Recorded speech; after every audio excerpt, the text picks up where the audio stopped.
વિદ્યાર્થી મિત્રો, ચેપ્ટર 3ના ઉદાહરણના દાખલા ચાલુ કરીએ છીએ. આજે પહેલો દાખલો છે 1.5 એમ્પિયર વિદ્યુત પ્રવાહનું વહન કરતા, એટલે આપણને આઈ આપ્યું છે 1.5 એમ્પિયર, 1 × 10⁻⁻7 મીટર સ્ક્વેર જેટલું આડછેદનું ક્ષેત્રફળ ધરાવતો તાર છે. એટલે આડછેદનું ક્ષેત્રફળ એ આપેલું છે. તો વહન પામતા ઇલેક્ટ્રોન માટે સરેરાશ ડ્રિફ્ટ ઝડપ, એટલે જેને આપણે ડ્રિફ્ટ વેગ કહેતા હતા, વીડી શોધો. એવું ધારો કે દરેક કોપર પરમાણુ લગભગ એક વાહક ઇલેક્ટ્રોન આપે છે. એટલે જેટલા પરમાણુ એટલા મુક્ત ઇલેક્ટ્રોન્સ છે. કોપરની ઘનતા 9 × 10³ કિલોગ્રામ પર મીટર ક્યુબ છે. મિત્રો, આનો મતલબ શું થાય? 1 મીટર ક્યુબ કદ દીઠ દળ 9 × 10³ કિલોગ્રામ હોય. એટલે આ 1 મીટર ક્યુબ કદ દીઠ દળ મળી ગયું. એ કિલોગ્રામને આપણે ગ્રામમાં ફેરવેલું છે. કિલોગ્રામના ગ્રામ 10³ થાય, એટલે આ 10⁶ ગ્રામ થઈ ગયું. એનો પરમાણુ દળ આપ્યું છે 63.5. આ યુનો મતલબ અહીંયા ગ્રામ પર મોલ થાય છે. એટલે આ 63.5 ગ્રામ પર મોલમાં હોય, એટલે આ 1 મોલ દીઠ દળ કહેવાય છે. તો ઉપરોક્ત મળેલ ડ્રિફ્ટ ઝડપને પહેલાં સામાન્ય તાપમાને કોપર પરમાણુઓની ઉષ્મીય ઝડપ જોડે સરખાવવાની છે, અને સુવાહકમાં આ ડ્રિફ્ટ ગતિ માટે જવાબદાર છે એ વિદ્યુત ક્ષેત્રના પ્રસરણની ઝડપ સાથે એની સરખામણી કરવાની છે. એની વાત પછી પહેલાં વીડી શોધવું છે. તો આપણને ખબર છે કે વીડીનું એક જ સૂત્ર છે, આઈ બરાબર ના આવડે NaVDE. તો સ્મોલ n ખૂટ્યું ને, તો એ સંખ્યા ઘનતા શોધવી હોય તો એમો જેટલું 1 મોલ જેટલું દળ લઈએ તો એની અંદર એવોગેડ્રો નંબર જેટલા પરમાણુઓ હોય. તો એમ દળમાં કેટલા હોય? તો Na × m/mo. આ બધું આપેલું છે. એ કિંમત મૂકીએ. Na 6 × 10⁻23, mo ગ્રામમાં 63.5, અને આ સ્મોલ m છે એને ગ્રામ કરેલા છે 9 × 10⁶ ગ્રામ. તો એ સાદું રૂપ આપીએ તો આપણને આ સંખ્યા ઘનતા મળી ગઈ. હવે I = NaVDE ના આવડે, વીડીને કરતા બનાવો એટલે I/ના I/NaE. બધું આપેલું જ છે. I 1.5 એમ્પિયર, સ્મોલ n આપણે શોધ્યું 8.5 × 10⁻28. પછી આડછેદનું ક્ષેત્રફળ આપ્યું છે 1 × 10⁻⁷, અને E ઇલેક્ટ્રોનનો વિદ્યુતભાર 1.6 × 10⁻19. તો આ કિંમતો મૂકીએ તો વીડીને જવાબ આવ્યો 1.1 × 10⁻³ મીટર પર સેકન્ડ. એટલે 1.1 મિલીમીટર પર સેકન્ડ કહેવાય. આનો મતલબ કે ઇલેક્ટ્રોન દર સેકન્ડે 1.1 મિલીમીટર જેટલું ખસે. મિત્રો, 1 મિલીમીટર ઇતું શું બહુ જ નાનકડું કહેવાય. તો આ ડ્રિફ્ટ વેગ છે એ વાસ્તવમાં બહુ જ નાનો વેગ છે. હવે આપણે એની ઉષ્મીય ઝડપ સાથે સરખામણી કરવાની છે, અને વિદ્યુત ક્ષેત્રની ઝડપ સાથે. હવે જોઈએ મિત્રો, આપણે ધોરણ 11માં આવી ઉષ્મીય ઝડપ માટે સરેરાશ ગતિ ઉર્જાનું સૂત્ર કરેલું, 12 mv² = 3/2 kBt. આ એક અણુ માટેની છે. તો આના પરથી આ બે ઉડાડી દઈએ અને વીને કરતા બનાવો તો આપણે એને VRMS કહેતા હતા, root mean square speed, √3 kBt/m. તો રૂમ ટેમ્પરેચર એટલે લગભગ 300 કેલ્વિન તાપમાન હોય. પછી આ 300 કેલ્વિન આ બોલ્ટ્ઝમેન અચળાંક છે, આ એક પરમાણુનું દળ છે. આ બધી કિંમતો આપણે મૂકીએ તો આ ઝડપ લગભગ 2 × 10⁻² મીટર પર સેકન્ડ આવે, એટલે લગભગ 200 મીટર પર સેકન્ડ. અને આપણે જે ઇલેક્ટ્રોનની ડ્રિફ્ટ ઝડપ શોધી એ તો બહુ જ નાની હતી, મિલીમીટરના ઓર્ડરમાં, મિલીમીટર પર સેકન્ડના ઓર્ડરમાં, એટલે 10⁻³ મીટર પર સેકન્ડના ઓર્ડરમાં. તો એનો અર્થ શું થયો કે ઉષ્મીય ઝડપ કરતાં ડ્રિફ્ટ ઝડપ છે એ લગભગ 1 લાખમાં ભાગની એટલે કે 10⁻⁵ ગણી નાની છે. એટલે મિત્રો ઉષ્મા ઉર્જાના કારણે ઇલેક્ટ્રોન્સ બહુ જ ઝડપથી અસ્તવ્યસ્ત ગતિ કરતા હોય છે, પણ જ્યારે આપણે બાહ્ય વિદ્યુત ક્ષેત્ર લાગુ પાડીએ ત્યારે મુક્ત ઇલેક્ટ્રોન છે એ ઋણથી ધન તરફ ડ્રિફ્ટ વેગ પ્રાપ્ત કરે છે, એવું આગળ આપણે કીધેલું. અને એ ડ્રિફ્ટ વેગ તો બહુ જ નાનકડો છે, પણ જે પ્રવાહ રચાય છે એના માટે એ ડ્રિફ્ટ વેગ જ જવાબદાર છે. કારણ કે ઉષ્મીય ઝડપથી બહુ જ સ્પીડમાં ગતિ કરતા હોય, પણ વાહકના કોઈપણ આડછેદમાંથી પસાર થતો નેટ વિદ્યુતભાર હંમેશા શૂન્ય હોય તો કોઈ પ્રવાહ ના મળે. પ્રવાહ ક્યારે મળે? જ્યારે બાહ્ય વિદ્યુત ક્ષેત્ર લાગુ પાડવામાં આવે અને ડ્રિફ્ટ વેગ પ્રાપ્ત થાય ત્યારે જ. હવે વિદ્યુત ક્ષેત્રની ઝડપ સાથે આપણે એની સરખામણી કરીએ તો વિદ્યુત ક્ષેત્ર છે એ વિદ્યુત ચુંબકીય તરંગોના ઝડપે પ્રસરે છે. અને મિત્રો આપણને ખબર છે એ પ્રકાશની ઝડપ છે ને એ વિદ્યુત ચુંબકીય તરંગોની ઝડપ છે 3 × 10⁸ મીટર પર સેકન્ડ. તો ખતરનાક થઈ. અને ડ્રિફ્ટ ઝડપ હતી 10⁻³ મીટર પર સેકન્ડ. તો આ બેનો ગુણોત્તર કરો તો એ ડ્રિફ્ટ ઝડપ છે એ વિદ્યુત ક્ષેત્રની ઝડપના 10⁻11 ગણી નાની કહેવાય. એટલે બહુ જ સૂક્ષ્મ છે. તો મિત્રો આપણે સ્વિચ પાડીએ અને ઇન્સ્ટન્ટ લાઇટ થઈ જાય છે, એટલે એ ઇલેક્ટ્રોન આપણી સ્વિચથી લેમ્પ સુધી કે ટ્યુબલાઇટ સુધી પહોંચી જાય છે તરત, એવું નથી. એ વિદ્યુત ક્ષેત્ર મારફતે વિદ્યુત ઉર્જા પ્રસરતી હોય છે અને એ બહુ જ સ્પીડી છે. ઓકે, એવી ચર્ચા આપણે આગળ એકવાર કરેલી છે. That's it. ઓકે, હવે દાખલા નંબર 2. હમણાં આપણે જે ચર્ચા કરીએ છીએ કે ઉદાહરણ 1માં ઇલેક્ટ્રોનની ડ્રિફ્ટ ઝડપ કેટલાક એમ્પિયરના ગાળામાંના પ્રવાહો માટે કેટલાક મિલીમીટર પર સેકન્ડ જેટલી હોવાનો અંદાજ કરેલ છે, જે આપણે ગણીએ તો પરિપથને બંધ કરતાં લગભગ તત્ક્ષણ જ પ્રવાહનું નિર્માણ કેવી રીતે થાય છે? પ્રવાહ કેમ એટલો ઝડપી પ્રસરે છે એનું કારણ. તો પરિપથમાં પ્રવાહ છે એ પ્રકાશની ઝડપ જેટલા ઝડપથી પ્રસરે છે. એનું કારણ વિદ્યુત ક્ષેત્રની ઝડપ. વિદ્યુત ક્ષેત્ર છે એ ઇલેક્ટ્રોન્સમાં ડ્રિફ્ટ વેગ ઉત્પન્ન કરે છે અને એ ડ્રિફ્ટ ઝડપના કારણે ઇલેક્ટ્રોન છે એ ઋણથી ધન તરફ આકર્ષાય છે અને ડ્રિફ્ટ ઝડપ પ્રાપ્ત થાય છે. પણ ઇલેક્ટ્રોન સુવાહકના એક છેડેથી બીજા છેડે એટલે કે ઋણ છેડેથી ધન છેડે પહોંચે ત્યારે વિદ્યુત ઉર્જા પહોંચે એવી આપણે રાહ જોવી પડતી નથી. કારણ કે એ વિદ્યુત ક્ષેત્ર સ્વરૂપે ઉર્જા છે એ બહુ જ ઝડપથી લગભગ પ્રકાશની ઝડપી પ્રસરતી હોય છે. એટલે ઇન્સ્ટન્ટ પ્રવાહ રચાઈ જાય છે. જોકે ઇલેક્ટ્રોન છે એ અંદર સીધા ગતિ કરતા નથી, અસ્તવ્યસ્ત ગતિ કરે છે. વિદ્યુત ક્ષેત્ર પણ વાહકની અંદર થોડુંક અલગ હોય છે, સ્લો હોય છે, અને એના કારણે અચળ પ્રવાહ રચાય એ માટે થોડોક સમય લાગતો હોય છે. પણ એ થોડોક એટલે નેનો સેકન્ડના ઓર્ડરમાં સમય હોય છે, એટલે એ અવગણ્ય છે. બીજું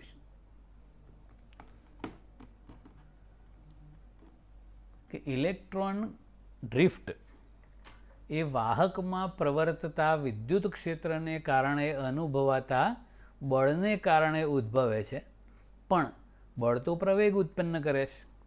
તો શા માટે ઇલેક્ટ્રોન અચળ સરેરાશ ડ્રિફ્ટ ઝડપ પ્રાપ્ત કરે છે?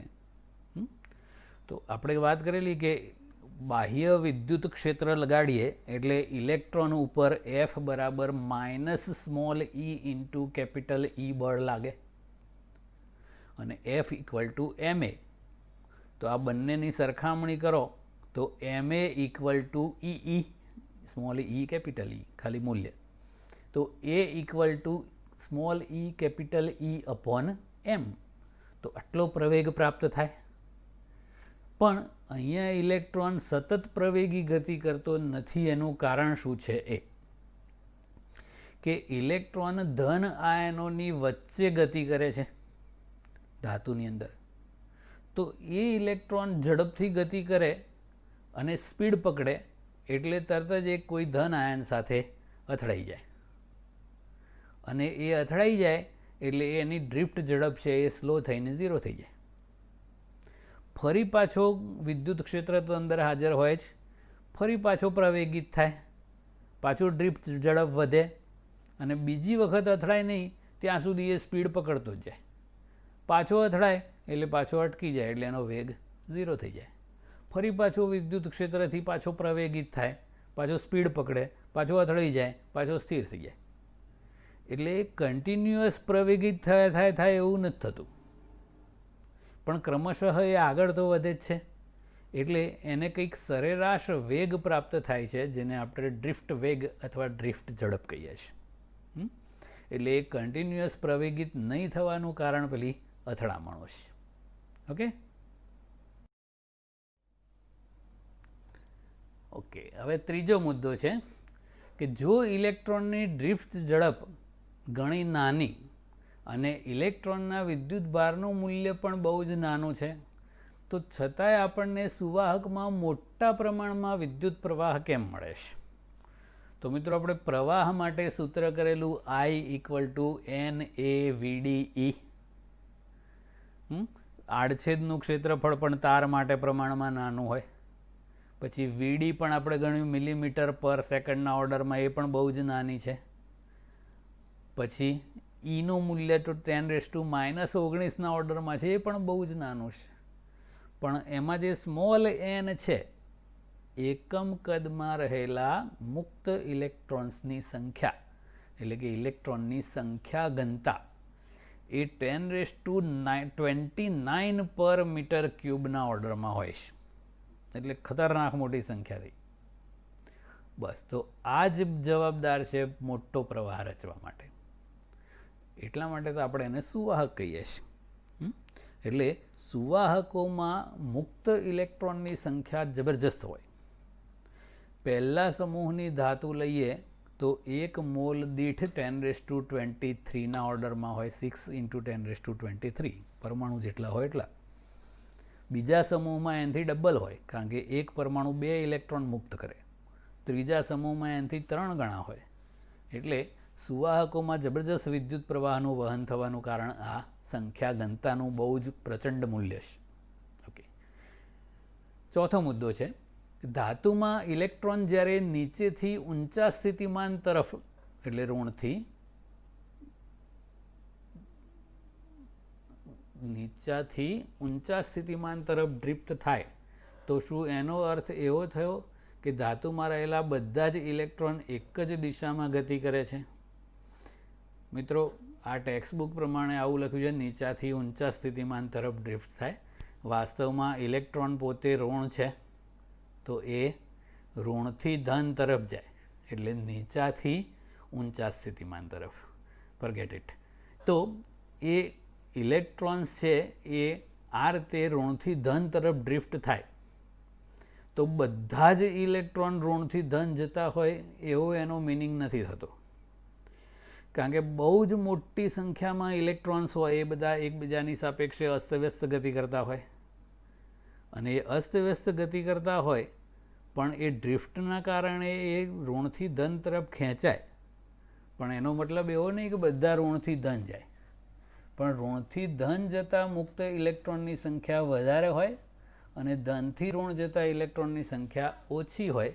એટલે નેટ વિદ્યુત ભારો, એટલે નેટ મુક્ત ઇલેક્ટ્રોનનું વહન ઋણથી ધન તરફ થાય એવું કહેવાય. બધા એક જ દિશામાં ગતિ કરે એવું જરૂરી નથી. ઓકે, હવે શું બે ક્રમિક અથડામણ વચ્ચે સમયનો પથ એ વિદ્યુત ક્ષેત્રની ગેરહાજરીમાં અને વિદ્યુત ક્ષેત્રની હાજરીમાં સુરેખ હશે? તો મિત્રો, આપણે કોઈ બાહ્ય વિદ્યુત ક્ષેત્ર લગાડેલું ના હોય, પણ અંદર ધન આયનોની અસર હેઠળ મુક્ત ઇલેક્ટ્રોન, ઉષ્મીય અસર હેઠળ પણ મુક્ત ઇલેક્ટ્રોન અસ્તવ્યસ્ત ગતિ કરતા હોય, એ વખતે એનો ગતિપથ પરફેક્ટ સુરેખ જ હોય. પણ બાહ્ય વિદ્યુત ક્ષેત્ર આપણે લગાડીએ તો બાહ્ય વિદ્યુત ક્ષેત્રની જો દિશામાં જ ઇલેક્ટ્રોન ગતિ કરતો હોય તો ગતિપથ સુરેખ હોય, એનો કોઈ પ્રોબ્લેમ નહીં. પણ ધારો કે ઇલેક્ટ્રોનની દિશા અને વિદ્યુત ક્ષેત્રની દિશા વચ્ચે કોઈ ખૂણો હોય 0 અથવા 180 સિવાયનો, તો ઇલેક્ટ્રોન છે એ વિદ્યુત ક્ષેત્ર વડે આકર્ષાય અને એના કારણે એનો ગતિપથ વક્ર થઈ જાય છે. બહુ જ નાનકડો ગતિપથ છે, આપણને ખબર છે, કારણ કે પેલું રિલેક્સેશન ટાઈમની આપણે જે વાત કરીએ એ જ બહુ જ સૂક્ષ્મ હોય છે. 10⁻⁻15 સેકન્ડના ઓર્ડરમાં, 10⁻⁻15 સેકન્ડ એટલે વિચારવાનું જ નહીં. તો એટલી વારમાં તો કેટલું વળે, એટલે ખાલી ગણવા પૂરતું, આવું કશું દેખાય નહીં.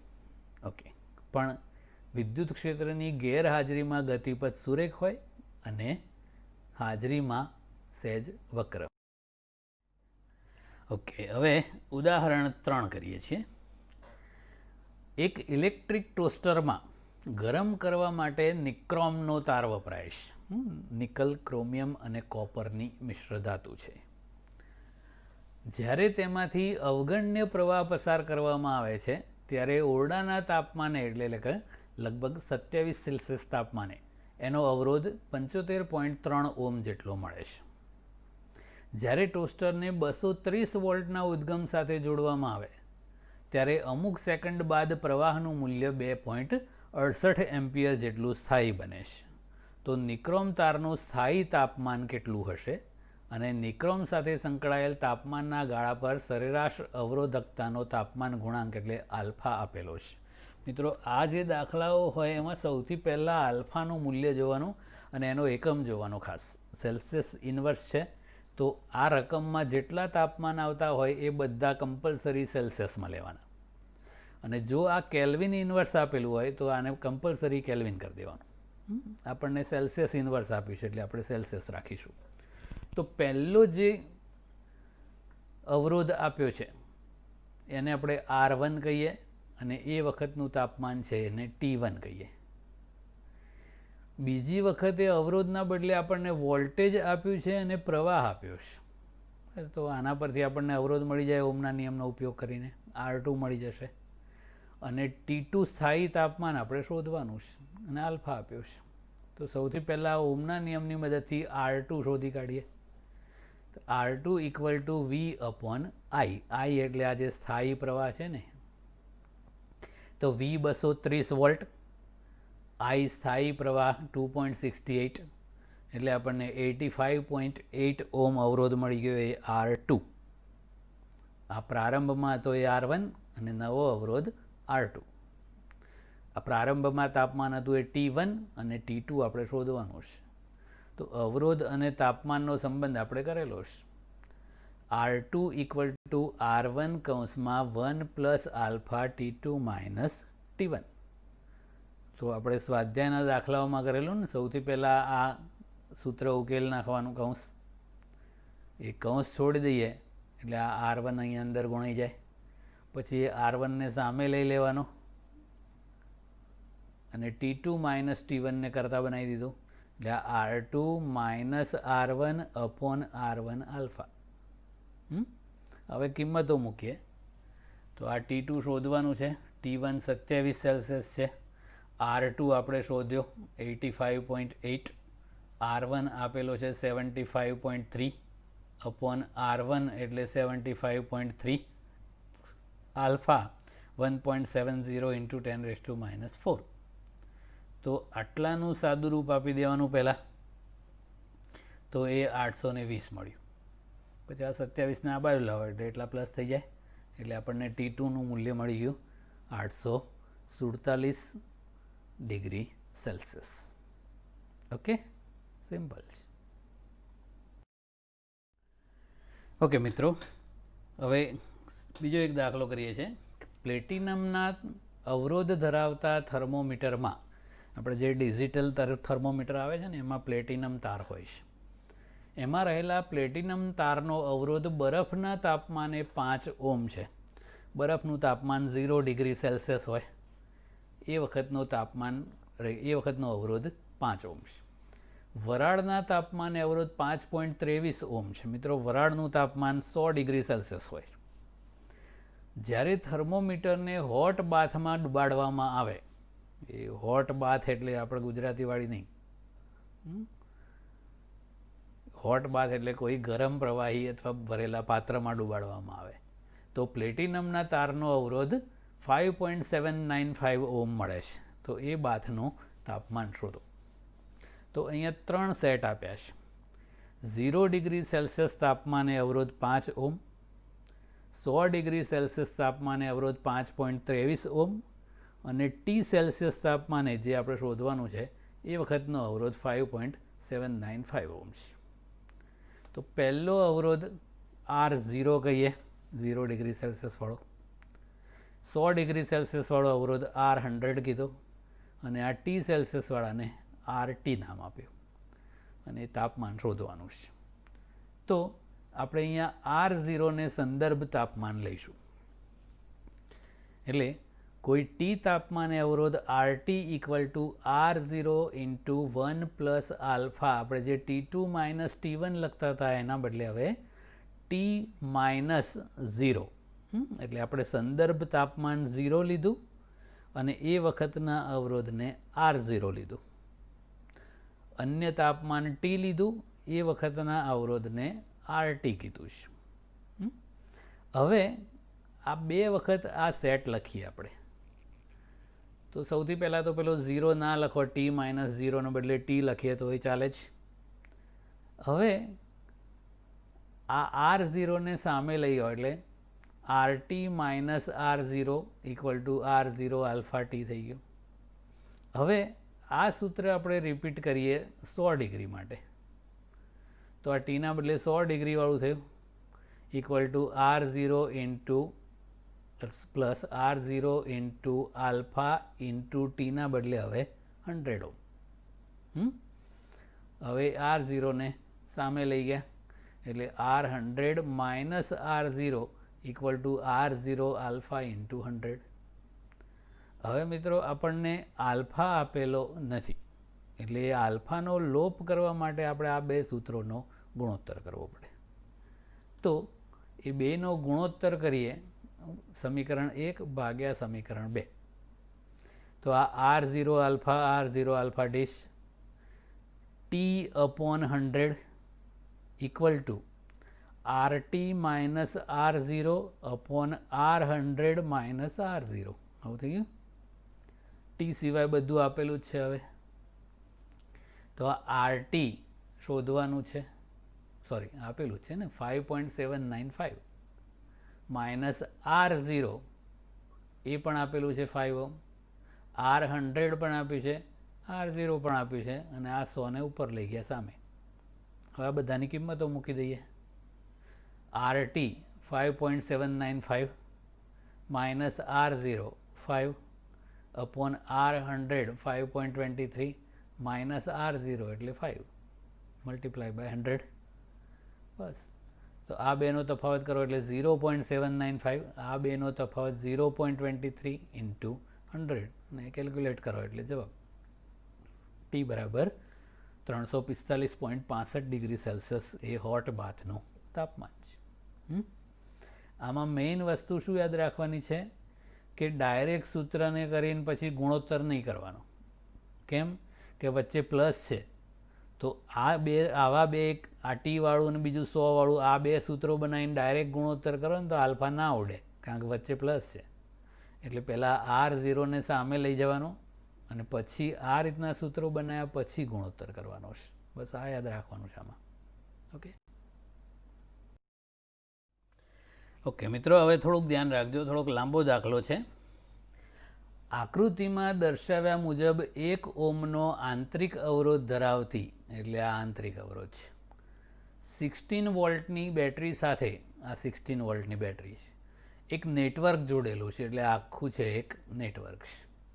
તો નેટવર્કનો સમતુલ્ય અવરોધ ગણો, એટલે આખા પરિપથનો A અને D વચ્ચેનો સમતુલ્ય અવરોધ ગણો. પછી દરેક અવરોધમાં વહેતો પ્રવાહ શોધો અને VAB એટલે આ A અને B વચ્ચેનો વિદ્યુત સ્થિતિમાનનો તફાવત, B અને C વચ્ચેનો વિદ્યુત સ્થિતિમાનનો તફાવત અને C અને D વચ્ચેનો વિદ્યુત સ્થિતિમાનનો તફાવત, એને ઇંગ્લિશમાં વોલ્ટેજ ડ્રોપ પણ કહેવાય છે, એ શોધો. તો મિત્રો સૌથી પહેલાં તો પ્રવાહ દર્શાવીએ. તો પ્રવાહ ધનથી ઋણ હોય તો બેટરીમાંથી ધારો કે I જેટલો પ્રવાહ નીકળ્યો, તો અહીંયા સુધી I પ્રવાહ આવે, પછી બે ફાંટા પડે, તો ધારો કે ઉપર I1 ગયો, નીચે I2 ગયો. અહીંયા જઈને પાછા બે I1 I2 ભેગા થઈને પાછો I બનાવી દે, તો આમાંથી I જ જાય. અહીં આવે એટલે ફરી પાછા ફાંટા પડે, તો 12 ઓહમમાં ધારો કે I3 જાય અને 6 ઓહમમાં ધારો કે I4 જાય. પાછો I3 અને I4 બે ભેગા થઈને પાછો I થઈને અહીંયા. ઓકે. હવે સમતુલ્ય અવરોધ શોધવા માટે પહેલાં આપણે આ બે અવરોધની વાત કરીએ. તો આ મિક્સ જોડાણ છે, શ્રેણી સમાંતર. તો સૌથી પહેલાં આપણે આ AB વચ્ચેનો સમતુલ્ય અવરોધ શોધવો છે. તો એ 4 ઓહમ અને 4 ઓહમ એકબીજા સાથે સમાંતર જોડેલા છે. તો આપણને પેલું સૂત્ર કરેલું ને 1/R = 1/R1 + 1/R2. લસા કરીને ઉલટાવી દો તો R1 × R2/R1 + R2 થાય. એ પ્રમાણે અહીંયા 4 × 4/4 + 4, 4 × 4/4 + 4 કરો એટલે 2 ઓહમ જવાબ આવે. તો આ AB વચ્ચેનો સમતુલ્ય અવરોધ મળ્યો આપણને 2 ઓહમ. BCનો અવરોધ તો 1 ઓહમ જ છે જ. હવે આ CD વચ્ચેનો સમતુલ્ય અવરોધ કરવો છે. તો અહીંયા પેલાની જેમ 12 ઓહમ અને 6 ઓહમ એકબીજા સાથે સમાંતર જોડેલા છે. તો સમતુલ્ય અવરોધ કરવો હોય તો 12 × 6/12 + 6, 72/18 એટલે 4 ઓહમ થાય. ઓકે. તો આ અવરોધ મળ્યો આપણને 2 ઓહમ. આ 1 ઓહમ છે જ, આ 4 ઓહમ. 2 ઓહમ, 1 ઓહમ, 4 ઓહમ એ ત્રણેય શ્રેણીમાં થયા.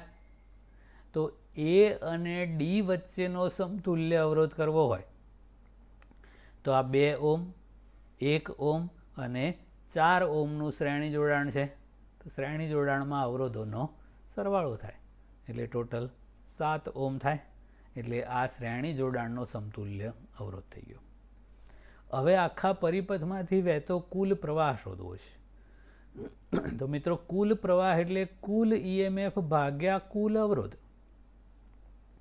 કુલ EMF 16 વોલ્ટ આપેલું છે. કુલ અવરોધ મીન્સ પરિપથનો સમતુલ્ય અવરોધ પ્લસ બેટરીનો આંતરિક અવરોધ, એટલે capital R plus small r. તો કેપિટલ R એટલે આ A અને D વચ્ચેનો સમતુલ્ય અવરોધ જે આપણે 7 ઓહમ શોધ્યો તે, અને સ્મોલ r એટલે આંતરિક અવરોધ 1 ઓહમ, એટલે 16/8 2 એમ્પિયર. એટલે ટોટલ પ્રવાહ અહીંયાથી જે આવે છે એ 2 એમ્પિયર છે. હવે દરેકમાં કેટલો કેટલો જાય એ કરવાનો છે. હવે આ 4 ઓહમના 2 અવરોધો સમાંતર જોડેલા છે. તો મિત્રો સમાંતર જોડાણની ખાસિયત આપણે કરેલી કે સમાંતરમાં વોલ્ટેજ સમાન હોય. તો આ 4 ઓહમના 2 છેડા વચ્ચેનું વોલ્ટેજ એટલે કે વિદ્યુત સ્થિતિમાનનો તફાવત IR પ્રમાણે 4I1 થાય. અને આ નીચેવાળા 4 ઓહમના 2 છેડા વચ્ચેનો વિદ્યુત સ્થિતિમાનનો તફાવત 4I2 થાય. તો આ I1 × 4 = I2 × 4, બે વિદ્યુત સ્થિતિમાનના તફાવતો સરખા છે. 4 4 ઉડી જાય તો I1 = I2 થાય. પણ એ I1 + I2 કરો એ I છે.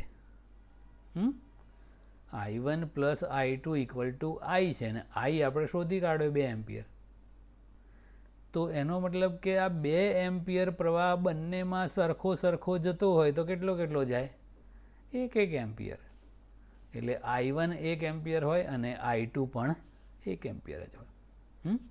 એટલે આ 4 ઓહમ અવરોધમાંથી વહેતો પ્રવાહ 1 એમ્પિયર અને આ નીચેવાળા 4 ઓહમમાંથી વહેતો પ્રવાહ પણ 1 એમ્પિયર છે. હવે આગળ તો મિત્રો આગળ કરીએ એ પ્રમાણે દરેક 4 ઓમમાંથી વહેતો પ્રવાહ 1 એમ્પિયર થયો, આમાંથી 1 એમ્પિયર, આમાંથી 1 એમ્પિયર. હવે એ 1 એમ્પિયર અહીંયાથી આવે, 1 એમ્પિયર અહીંયાથી આવે, એટલે ટોટલ 2 એમ્પિયર થાય. એટલે કુલ પ્રવાહ આઈ જે કર્યો હતો એ, એટલે બીસીમાંથી વહેતો પ્રવાહ જે છે 1 ઓમમાંથી એ પણ 2 એમ્પિયર થયો, કુલ પ્રવાહ જેટલો જ. હવે અહીંયા આવે એ 2 એમ્પિયર પ્રવાહ, એટલે કે આઈ અહીંયા આવે એટલે પાછા 2 ફાંટા પડે, I3 અને I4. તો મિત્રો આ 2 સમાંતર છે, એટલે સમાંતર જોડાણના નિયમ પ્રમાણે વોલ્ટેજ સરખું થાય. તો આ 12 ઓમના 2 છેડા વચ્ચેનો વિદ્યુત સ્થિતિમાનનો તફાવત એટલે I3 × 12, અને આ 6 ઓમના 2 છેડા વચ્ચેનો વિદ્યુત સ્થિતિમાનનો તફાવત એટલે I4 × 6, એ 2 સરખા હોય. I3 × 12 = I4 × 6. ભાગ ચલાવી દો એટલે I4 = 2I3 થાય. પણ I3 + I4 એટલે તો I હતું. હવે આ I4 ની જગ્યાએ 2I3 મૂકી દો અહીંયા. તો I3 + 2I3 એટલે 3I3. 3I3 = 2. તો I3 = 2/3 એમ્પિયર થાય. ઓકે. હવે એ I3 ની કિંમત અહીંયા મૂકી દો તો I4 મળી જાય. I4 = 2 × 2/3 એટલે 4/3, એટલે આ I4 મળી ગયો.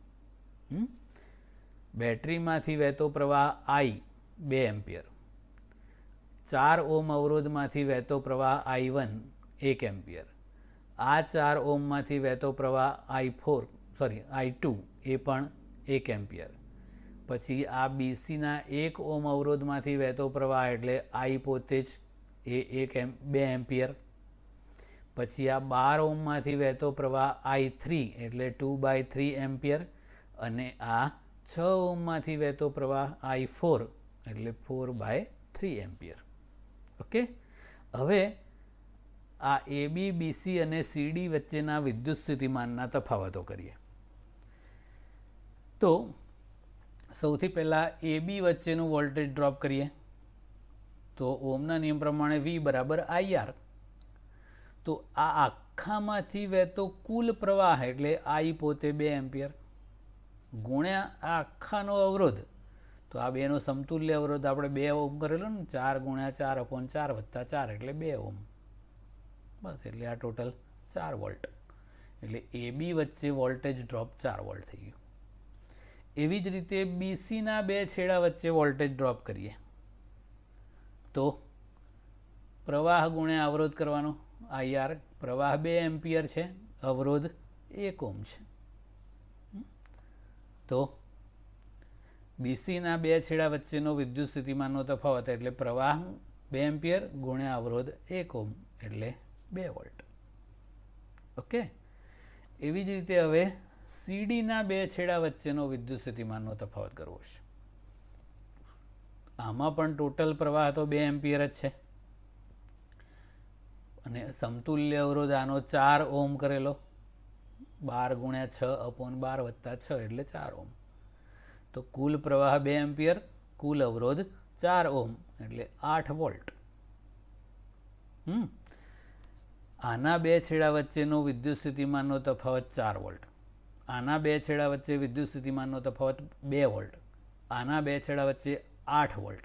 તો A અને D વચ્ચેનો વિદ્યુત સ્થિતિમાનનો તફાવત કરીએ તો 4 વોલ્ટ + 2 વોલ્ટ + 8 વોલ્ટ કરો તો 14 વોલ્ટ થાય.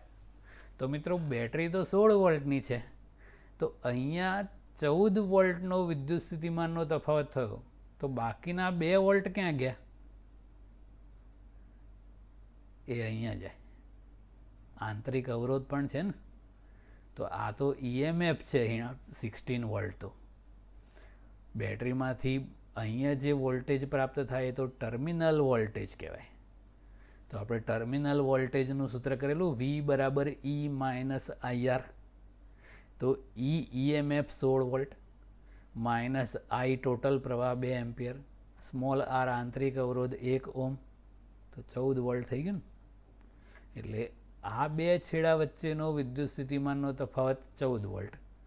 આ બે છેડા વચ્ચેનો અને આ બે છેડા વચ્ચેનો સેમ જ કહેવાય.